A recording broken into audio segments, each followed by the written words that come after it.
Baik, terima kasih Pak Menteri. Assalamualaikum warahmatullahi wabarakatuh. Sampurasun.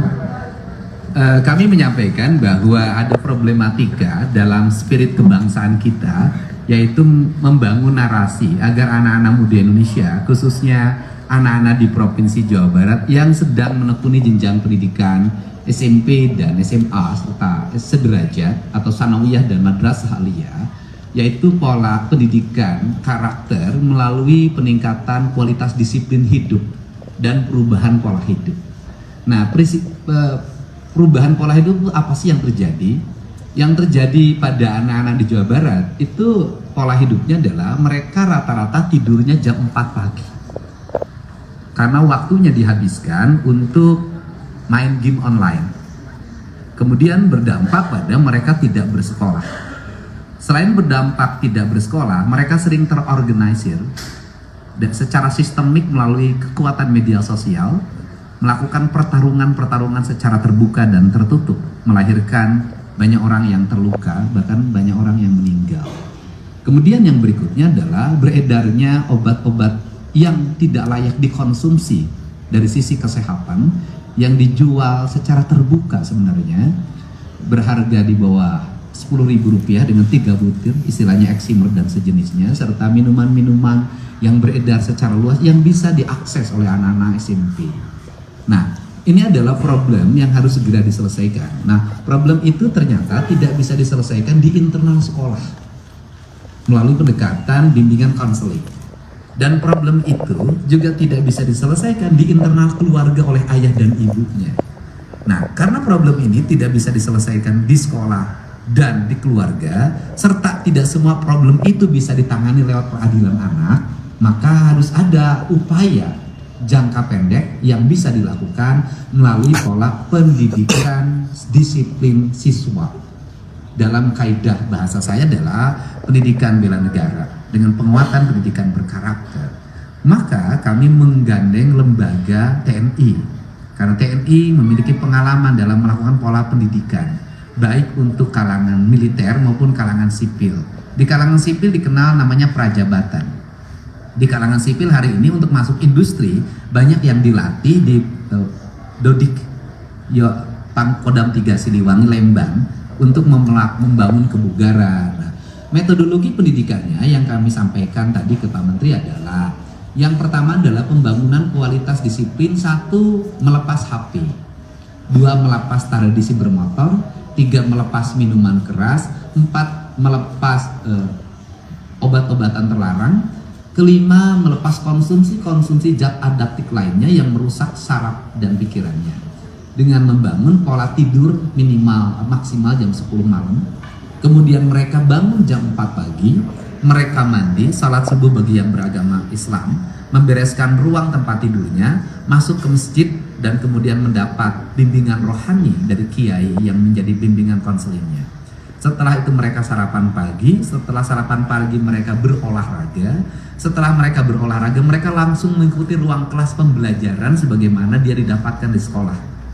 Kami mendatangkan guru dari berbagai tempat, dan kemudian setelah itu mereka salat duhur, kemudian istirahat. Setelah istirahat mereka mengikuti program minat dan bakat melalui pendekatan olahraga, dan kemudian maghrib dia masuk masjid lagi, belajar ngaji lagi, kemudian sampai isya, dan kemudian nanti mereka makan malam dan kembali ke tempat mereka tidur untuk tidur malam. Jadi model itu yang kami kembangkan, dan kami tadi konsultasikan bahwa tidak ada pelanggaran-pelanggaran yang dilakukan terhadap hak-hak anak sendiri. Nah, kalau bicara orang banyak memperdebatkan persoalan apakah bagaimana mereka belajarnya, pertama justru dengan barak ini mereka jadi belajar. Mereka jadi ada gurunya. Kenapa? Karena selama ini mereka bolos. Mereka tidak pernah belajar. Bangunnya rata-rata jam 10 siang. Nah, ini adalah. Kemudian yang kedua, bagaimana lingkungannya di barak itu, di komplek pendidikan itu mereka mendapat lingkungan yang baik. Karena selama ini mereka di lingkungan rumahnya tidak mendapat lingkungan yang baik, di lingkungan sekolahnya tidak mendapat lingkungan yang baik, mereka menjadi anak jalanan. Nah, inilah barangkali langkah yang dilakukan oleh kami, pemerintah Provinsi Jawa Barat dan pemerintah kabupaten kota di seluruh Jawa Barat sebagai bagian upaya kami untuk menyongsong generasi Indonesia Emas tahun 2045. Barangkali itu saja. Terima kasih. Mbak, jangan gerak-gerak, buset ah.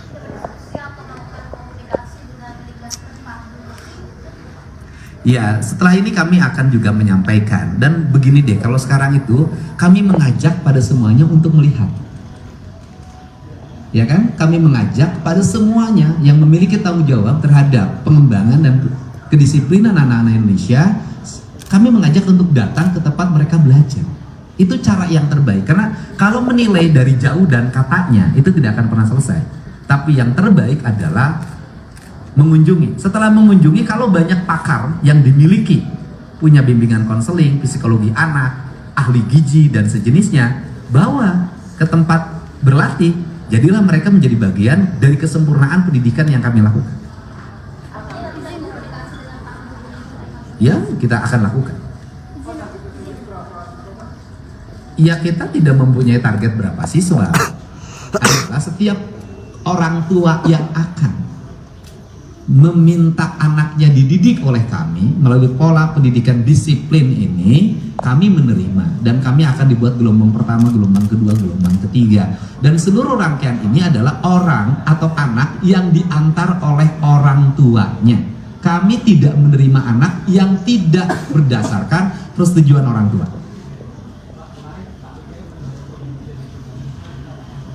Ya, kalau saya merasa bersyukur dan berterima kasih, dan tentunya jangan dulu menjadi program nasional, uji dulu kompetensinya, sukses atau tidak. Dan kami juga sedang menyiapkan program turunannya. Setelah nanti dari komplek pelatihan militer ini, mereka nanti akan masuk ke sekolah khusus yang disiapkan di setiap kabupaten kota, yang mereka sekolahnya seperti anak-anak berbakat. Jadi mereka sekolah khusus sepak bola saya dulu punya, nanti mereka masuk dalam sebuah komplek darat. Gurunya guru biasa, kepala sekolahnya kepala sekolah biasa, tetapi mereka itu nanti didampingi oleh tim peningkatan mentoring disiplin dari kalangan TNI. Target yang sekarang 28 hari. 28 hari, setelah itu naik-kenaikan kelas. Kan nanti bulan Juni kenaikan kelas. Kalau kenaikan kelas mereka kembali ke orang tuanya karena sudah waktunya libur.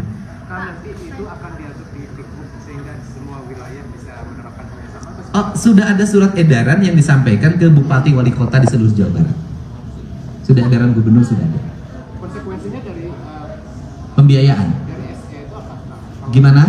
Konsekuensi dari surat edaran itu kalau misalnya tidak mengamanatkan dengan Iya, konsekuensinya kan gubernur punya piranti-piranti. Kita punya akses anggaran terhadap kabupaten kota yang kita miliki. Oh, bisa diancam? Ya, kita bukan diancam ya. Kita kan gini, apakah bupati masih nyaman kalau di depan kantornya banyak orang bawa celurit?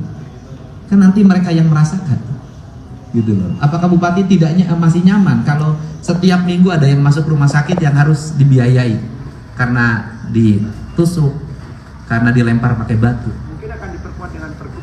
Setelah ini akan kuatkan dengan pergub. Iya. Soal kebijakan vasektomi juga menuai kritik dari Tidak ada kebijakan vasektomi. Tidak ada. Tidak ada kebijakan itu. Bisa dilihat di media sosial saya. Media sosial saya adalah pada penerima bantuan yang anaknya banyak diharapkan berkeluarga berencana. Dan berkeluarga berencana itu kalau bisa melakukan laki-laki, dan tidak vasektomi saja, kan ada yang lain, ada pengaman. Perkenalkan, saya Leni dari Tempo. Ada beberapa yang bisa tanyakan. Yang pertama terkait dengan tadi sudah disampaikan bahwa program ini tuh jangka pendek. Untuk jalan keluar, untuk jalan pendek mengatasi banyaknya anak-anak nakal. Nah, kalau jangka pendek berarti apakah akan ada jangka panjangnya seperti apa? Karena kan kalau dari beberapa pakar dan beberapa psikolog juga itu mengatakan kalau kepatuhan yang akan muncul dari program itu adalah kepatuhan yang sementara seperti itu. Nah, kedua, tadi dari Kemen PPA mengatakan bahwa program ini tuh tidak akan hasilnya itu tidak akan panjang kecuali ada pendidikan juga kepada orang tuanya karena muncul masalah itu dari sosial. Nah, itu juga bagaimana pendidikan ke orang tuanya? Ya, yang pertama kalau jangka panjang kita akan bikin sekolah yang itu permanen tadi. Sekolah, dan di sekolah itu anak sudah akan dibikin kejuruan. Dia pengen jadi apa? Pengen jadi tentara, polisi, pengusaha, kemudian seniman, kita buat, olahragawan, kita akan buat. Kemudian yang berikutnya adalah pemerintah itu nanti akan mengintervensi dalam penataan ruang. Satu, tata ruangnya diperbaiki, sanitasi lingkungannya diperbaiki, rumah-rumah rakyatnya diperbaiki, akses jalannya diperbaiki. Tetapi kalau sampai pemerintah mengatur orang tua tidak boleh bertengkar, itu nggak bisa. Misalnya suami dengan istrinya bertengkar terus, sehingga anaknya tidak betah di rumah, depresi, broken home, kan tidak mungkin gubernur ngurusin rumah tangga.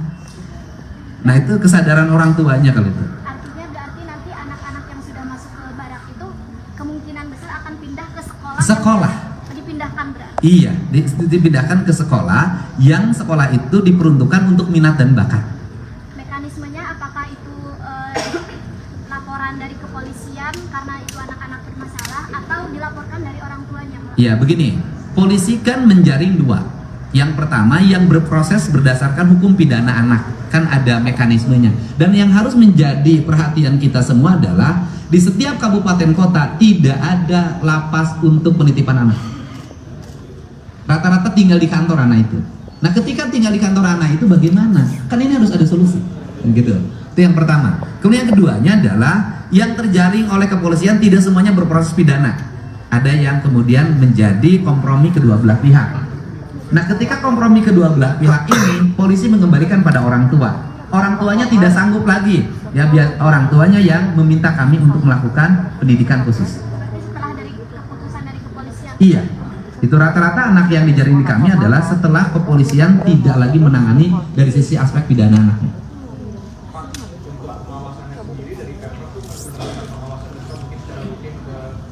Setiap hari ada pejabat dinas pendidikan provinsi Jawa Barat yang piket di situ. Ada dokter di situ, ada psikolog di situ, ada guru ngaji di situ. Kalau ditemukan ada indikasi kekerasan itu apakah akan dievaluasi atau diberhentikan program ini? Ya kalau ada indikasi kekerasan kami pasti melakukan langkah-langkah penanganan dan sampai hari ini tidak ada. Bapak, apakah kemudian kami dipanggil untuk program mengajar Siapa? Kementerian apa? Oh, kami mengundang, nanti ada bimbingan untuk anak-anak agar memahami hak asasi manusia, mana hak dan mana kewajiban sebagai warga negara. Kami sudah meminta berkunjung Pak Menteri. Nanti kan ada Pak Kanwil akan jadi mitra kami. Nanti ada pengajar dari Kanwil untuk mengajar tentang hak asasi manusia. Dan memantau, saya minta Kanwil HAM Provinsi Jawa Barat untuk memantau apakah kegiatan kami bertentangan dengan HAM atau tidak.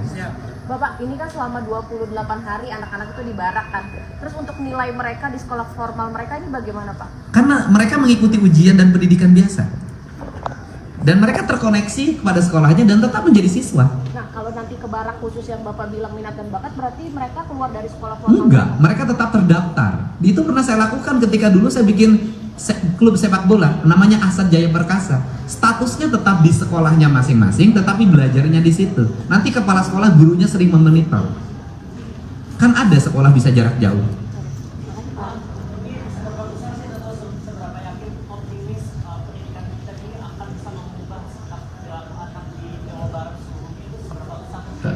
Oh, saya sangat yakin 100% berhasil.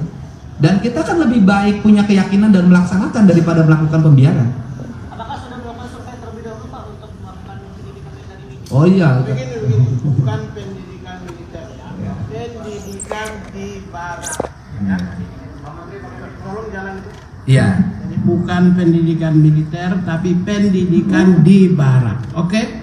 Jangan sampai nulis judulnya pendidikan militer ini. Tidak boleh ya. Dan sebenarnya juga sekarang tidak barak militer juga. Kalau Dodik itu kan sudah bukan barak militer, itu baraknya sipil juga, cuman pelatihnya dari militer. Nah kemudian seberapa yakin? Ya yakin, kan tidak mungkin saya lakukan kalau saya tidak meyakini. Berdasarkan apa keyakinannya? Ya saya kan selama ini melakukan riset, keliling, memahami, kemudian menangani. Saya menangani anak yang berperilaku khusus sudah banyak secara pribadi saya. Dan saya ceraskan ya, tidak mudah. Saya pernah dulu nitip di pesantren Cireok. Itu ada anak yang nyuri terus, kemudian dimasukin pesantren, pesantrennya udah dijagain, dia lari ke atas lewat gentingnya dibongkar, loncat lewat pagar. Kadang-kadang anak itu sudah punya perilaku yang sangat luar biasa. Anak SD kelas 5. Jadi tidak mudah untuk itu, untuk menyelesaikan problemnya satu, menangani secara bersama.